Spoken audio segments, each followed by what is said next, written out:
Que a graça, a paz, o amor de Jesus Cristo esteja abundantemente em nossos corações. Amém, queridos? É uma alegria, uma satisfação poder assumir mais uma vez essa tribuna para poder aqui falar daquilo que Deus quer e deseja aos nossos corações comunicar. Aqui nós somos apenas porta-vozes, mas Deus espera que muito mais do que porta-voz da sua palavra, Ele espera que principalmente os que a publicam, falam, pregam, que os mesmos possam estar na excelência daquilo que se procura mostrar do Evangelho de Jesus. E é um compromisso que nós precisamos ter sempre com Deus. Eu tenho encontrado isso na vida de muitas pessoas e dou graças a Deus porque desde quando aqui fui recebido, é igual aquela passagem, do filho pródigo que voltou à casa do pai e de repente o coração eu não posso aqui expressar a alegria do meu coração de poder fazer parte dessa família feliz. Independente de qualquer coisa, nós somos um povo feliz. Aqui na cidade de Brusque, existem muitas igrejas que estão anunciando o Evangelho de Jesus, falando da felicidade, falando da alegria que é ter Jesus no coração. Isso é muito importante, queridos. Guarde bem isso em sua vida. E eu gostaria, sem perda de tempo, de poder estar meditando então na palavra de Deus, porque é tempo de estarmos nos alimentando. É tempo de se alimentarmos. Você já pensou se na sua casa faltasse aquele pãozinho gostoso que você gosta de comprar todo dia, ou pela manhã, ou pela tarde? Pensa você, de repente em um dado momento, não tem aquela reserva para poder comprar aquele pão que você gosta de misturar, com queijo, com doce, enfim, aquela coisa que eu aprendi também aqui, comer pão com a geleia misturada, com queijo. Eu não comia, não tinha esse hábito, eu aprendi aqui. É gostoso. Já pensou de repente isso faltar um dia, você souber que naquele dia não vai ter geleia, não vai ter pão, não vai ter nada na sua mesa? Dá até um arrepio de pensar nisso. Nós não queremos. Por isso que a gente sempre ora e pede: Senhor, abençoa o pão nosso de cada dia. E antes de falar o pão nosso, quando for falar no dia, nós já estamos mordendo o pão, já estamos comendo, porque é importante comer. Não pode faltar o pão. Mas talvez para você não seja tão preocupante falar de que o pão está faltando na mesa para você. Mas você quer ver a coisa ficar complicada? É você ver os seus filhos de repente precisando do pão e não tem. O que falar? O que fazer? O que fazer? Eu gostaria de ilustrar para vocês, como testemunho da minha própria vida, quando no ano de 1967 para 68, não vou saber precisar a data, mas estávamos em casa. Eu tinha aproximadamente 3 anos de idade, mamãe que conta isso para nós, e de repente, naquela manhã, como de costume, uma criança se levanta, 4, Meu pai, ele teve aquela especialidade de fazer os filhos 5, 4, 3, 2, 1 anos de idade, tudo em escadinha. E nós estávamos ali naquela manhã, e levantei, procurei minha mãe. Mãe dizia que eu falava um pouco rouco, assim, um pouco, não sei direito como imitar, mas ela dizia que eu levantei e já falei: mãe, quero pão. E no seu coração a mãe sabia que não tinha pão. E daqui a pouco eu repeti de novo aquilo, não sei por quantas vezes, 2, 3, 4 vezes. E a única coisa que minha mãe falou nas 2 últimas vezes foi: vai orar, pede para Deus que Ele vai dar pão. E eu fui lá na cama, ajoelhei, orei. E minha mãe disse que as minhas palavras eram essa: Jesus, manda pão, porque eu estou com fome. E levantei e fui para a cozinha. Cheguei lá, mãe, cadê o pão? E não tinha pão na mesa. A mamãe pegou e falou, volta lá que você não pediu direito. Pede certinho, fala com Jesus e demora um pouquinho mais, porque acho que você está falando muito rápido. Aí lá vai eu pedir pão para Jesus. Não sei como foi que eu fiz, mas repeti praticamente a mesma coisa. E quando retornei à cozinha, mãe, eu já orei, já pedi o pão, cadê o pão? E não tinha pão. Imagina vocês a dor do coração de uma mãe, sabendo que tem 4 filhos ali famintos, com fome, mas não tem pão.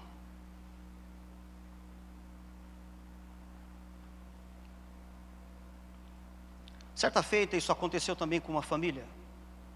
Saindo um pouco da minha história, abra a sua Bíblia no livro de Ruth, no capítulo 1. Do versículo 1 ao versículo 6, nós vamos discorrer de uma história que aconteceu de uma forma muito triste. E eu quero agradecer aqui, apesar da ausência dela, que hoje é o culto dos homens, mas a minha esposa, grande parte do meu resumo do texto, ela fez para mim, minha esposa abençoada, companheira, que está sempre do meu lado. E eu tenho certeza que ela queria estar aqui, mas eu disse, não, hoje é o culto dos homens. Nada machista, né?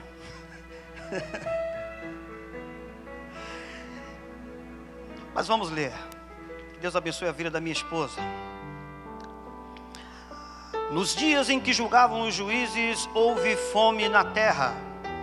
E um homem de Belém de Judá saiu a habitar na terra de Moabe com sua mulher e seus 2 filhos. Esse homem chamava Elimeleque, sua mulher Noemi, e os filhos se chamavam Malom e Quilion.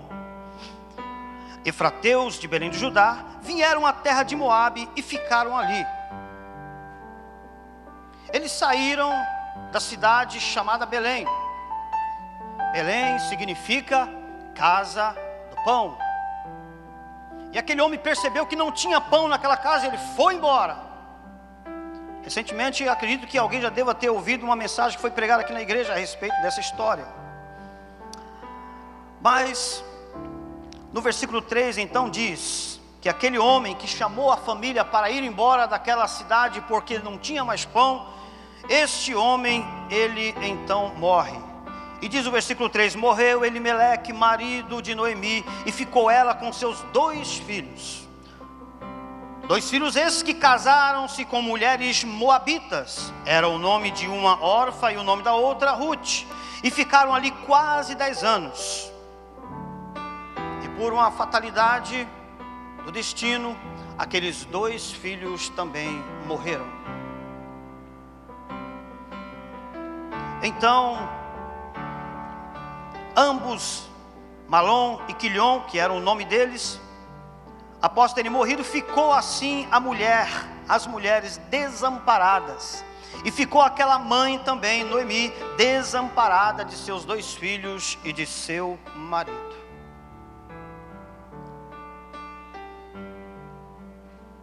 Queridos, é uma história um tanto triste, mas como eu já dizia, deve ser horrível, terrível. Imagino o quão terrível foi para minha mãe saber que não tinha pão para me oferecer.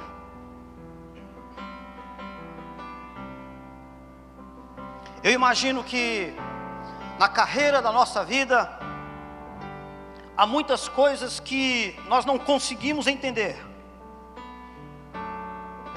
Há muitas coisas que buscamos respostas, mas não alcançamos.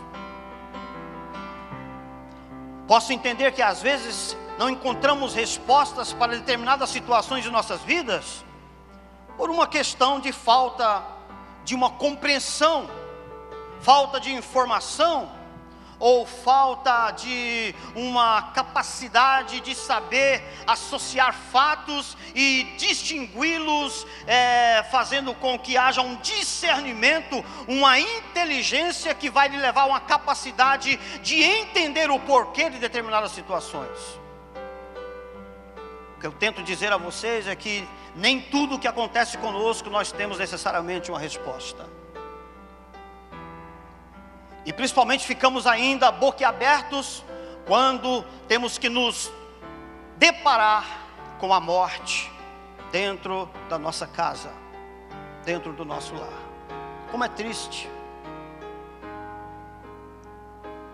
Essa mulher então, desamparada, começa a olhar para si mesma e começa a tentar entender. E diz aqui o texto: então se dispôs ela com as suas noras e voltou da terra de Moabe, porquanto nesta ouviu que o Senhor se lembrara do seu povo, dando-lhe pão. Essa mulher, de repente, ela ouve que lá da cidade de onde ela saíra havia pão novamente. E ela, vendo a situação de adversidade, que aonde ela estava não tinha respostas, ela não sabia como entender o porquê de tudo aquilo, mas uma coisa ela entendeu: ela não podia mais ficar ali. E ela então volta para aquela casa.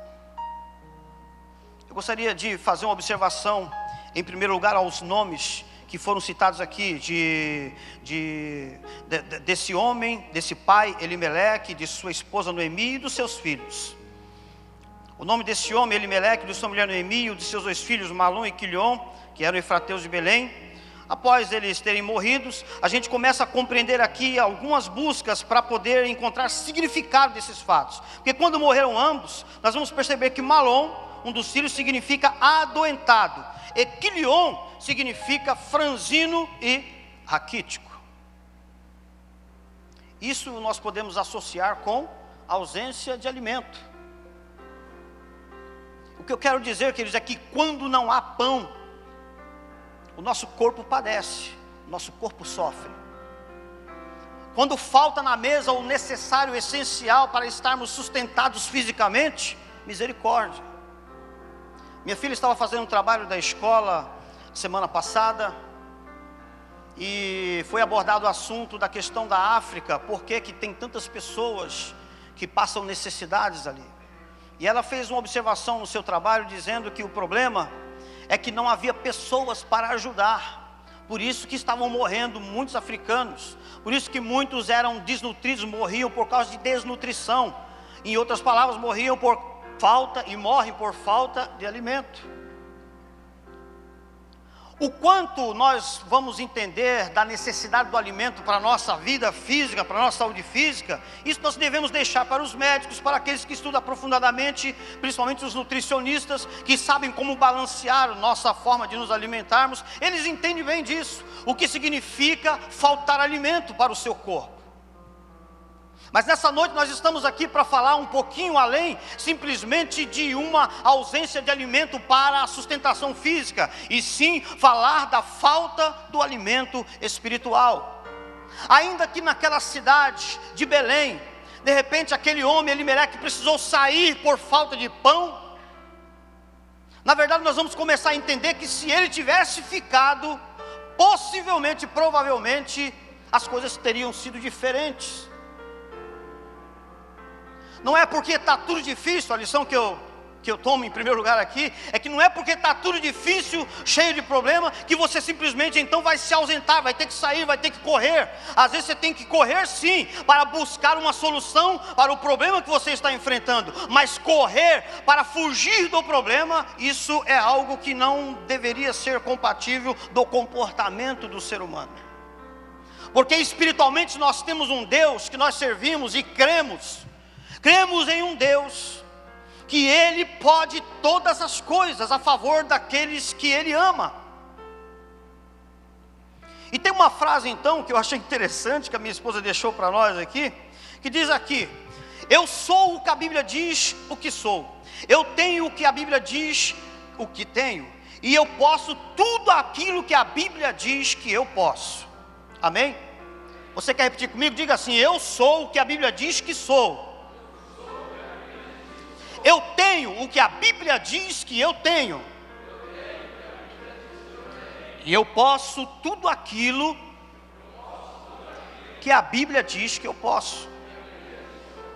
Amém?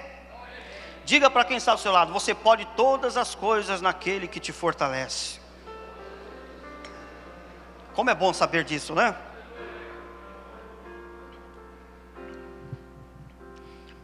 Quando a palavra nos diz quem somos, o que temos e o que podemos em Deus, ela também nos indica o caminho, as condições e as atitudes que devemos tomar em meio às circunstâncias.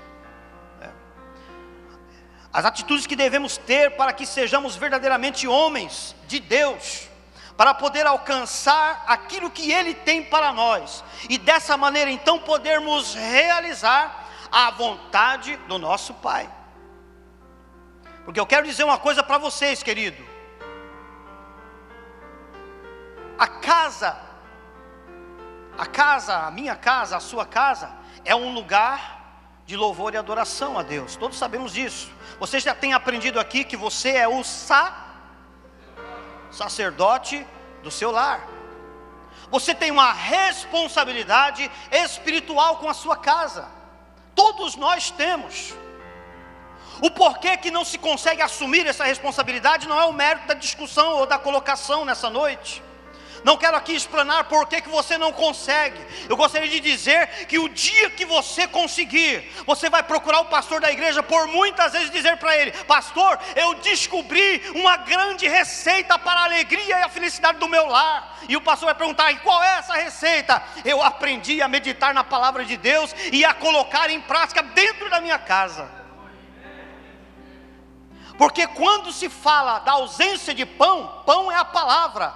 Quando fala-se da ausência de pão, não é porque não tem o pão, porque na nossa casa nós temos o quê? A Bíblia Sagrada. E a Bíblia Sagrada é a revelação de Deus para aqueles que queiram conhecê-lo. E não há como conhecer a Deus se você não se alimentar deste pão. Por quê? Porque Deus é Espírito, e o Espírito que está em nós, ele precisa de ter essa convivência, essa ligação com o Criador. E quando então eu leio a Bíblia, eu alimento o canal de ligação entre mim e o Pai Celestial. E uma vez que Ele olha para mim, nesta atitude, neste comportamento, certamente pode vir o mal que for, pode vir o abalo que for, nada poderá te separar do amor em Cristo Jesus, como também nada vai fazer com que você sinta tristeza pela falta de alguma coisa, porque Deus, Ele está presente na sua vida. Aleluia, glória a Jesus.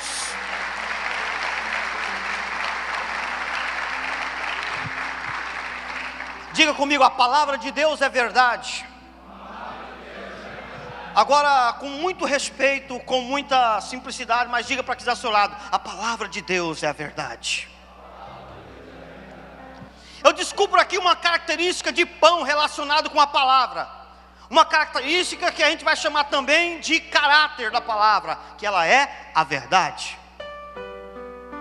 Por isso que Jesus disse: conhecereis a verdade, e a verdade vos libertará. Mas como vamos entender a verdade que Jesus estava falando para os discípulos conhecerem? Quando você percebe Jesus lá na tentação, a primeira coisa que ele fez para vencer o inimigo que estava tentando ele, qual foi a proposta de Satanás? A primeira: transforma essa pedra em pão e come, porque você tem poder para fazer isso. E Jesus olha para eles e diz: nem só de pão, está escrito, nem só de pão viverá o homem, mas de toda palavra que sai da boca de Deus.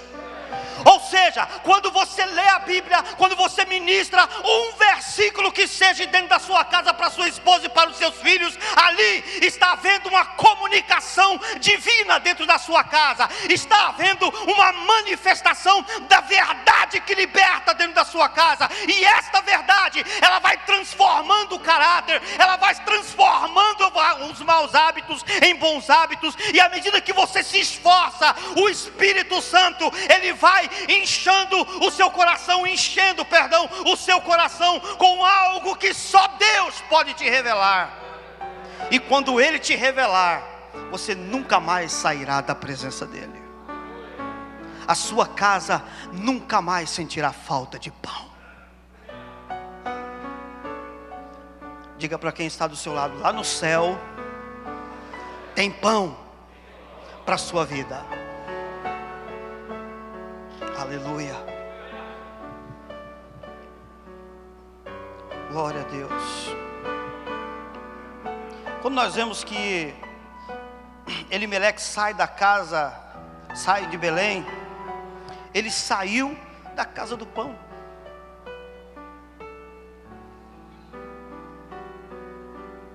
Quantas das vezes você poderia pensar que você já fez isso? Talvez de uma forma simplista, você poderia contra-argumentar até. Mas eu quero lhe dizer uma coisa: todas as vezes que você se nega, que eu, qualquer um de nós, nos negamos a ler essa palavra dentro da nossa casa, meditar nessa palavra diante dos nossos filhos, nós estamos nos ausentando da casa do pão. E existem muitas maneiras de se fazer isso. A gente troca a casa do pão pelo futebol. A gente troca a casa do pão pela novela. Me perdoe se tem algum homem que assiste novela aqui. Eu acho que o homem não assiste novela. Quando você prefere sair com os amigos do que estar em casa passando alguns tempos, alguns minutos, ou por que não horas, é como se você estivesse se ausentando de deveres importantes, primordiais, de princípios essenciais para a sustentação da sua vida. E Deus não quer que isso aconteça conosco.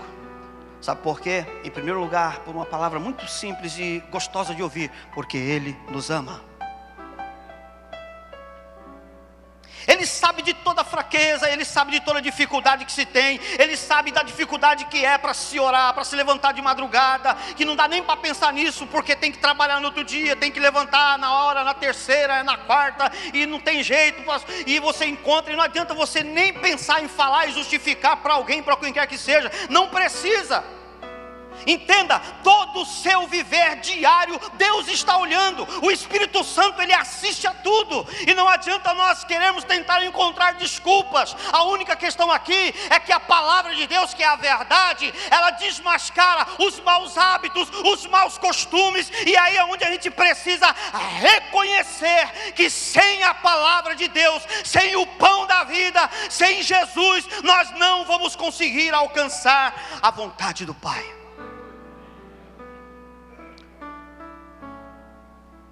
Você já deve ter ouvido tantas vezes: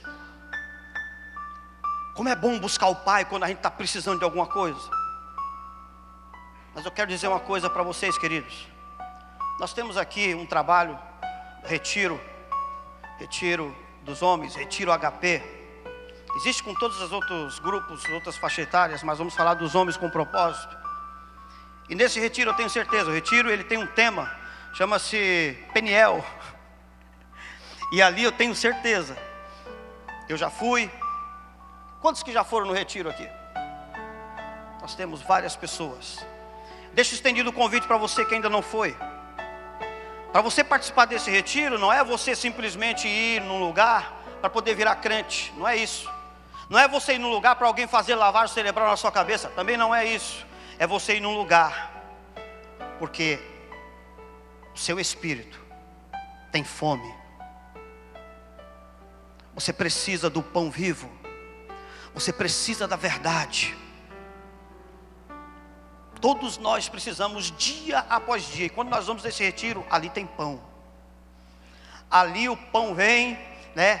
Quando a gente fala tem pão, quando a gente fala o pão vem assim, a Bíblia é aberta, a palavra é ensinada, é explicada. E aqueles que vão conseguindo processar, que vão conseguindo compreender, nós vamos vendo eles aqui volta e meia na igreja, no culto de quarta-feira, dando testemunho. Nós vamos vendo eles aqui sempre se dispondo a querer vir na escola teológica, no culto de ensino. Enfim, a maneira com que a igreja se expressa para poder tentar oferecer o pão vivo, o pão que é a verdade, que é Jesus, que é a palavra de Deus. A igreja, o quanto ela se esforça para fazer isso. E você entender e participar e interagir desse movimento, porque eu entendo que a Igreja Calvário, como nós temos o slogan, é uma igreja em movimento. Por que é em movimento? Porque estamos preocupados em oferecer pão para a sua vida. Estamos preocupados em oferecer um pão verdadeiro e genuíno para a sua vida. Um pão fino, um pão verdadeiramente que vai saciar a sua fome de justiça, a sua fome de salvação, a sua fome por algo que possa ser muito maior do que tudo que você já viu nesse mundo. E entenda que seja grande, que é Deus, que é o céu. O apóstolo São Paulo, ele nos adverte na carta aos Filipenses, para que nós pensemos nas coisas que são do alto, nas coisas que são eternas. Mas nós estamos aqui, e Deus quer que você aqui nesse mundo viva uma vida de alegria, uma vida de vitória, uma vida abundante, uma vida edificada na rocha que é Jesus, uma vida edificada na palavra. Por quê? Porque você se alimenta dela, você se preocupa em ler essa palavra. Aleluia. Quem você é? A Bíblia diz quem você é. Quando você fala eu sou o que a Bíblia diz quem eu sou, a primeira coisa importante então que você tem que entender que você é filho de Deus. Diga para quem está ao seu lado: você é filho de Deus, porque a Bíblia diz isso. Lá em Romanos 8,16 diz: o próprio Espírito testemunha ao nosso espírito que somos filhos de Deus. Isso é motivo para nós nos entusiasmarmos, queridos, porque saber que você não é órfão, ainda que nessa terra você não tenha, mas a palavra de Deus diz que há no céu um Pai verdadeiramente maravilhoso, poderoso, um Deus extraordinário, que não é simplesmente um Deus que quer dominar você e obrigar você a fazer o que Ele quer, mas Ele é um Pai que busca também cumprir a vontade do teu coração, porque a Bíblia diz nos Salmos: deleita-te no Senhor e Ele satisfará a vontade, os desejos do teu coração.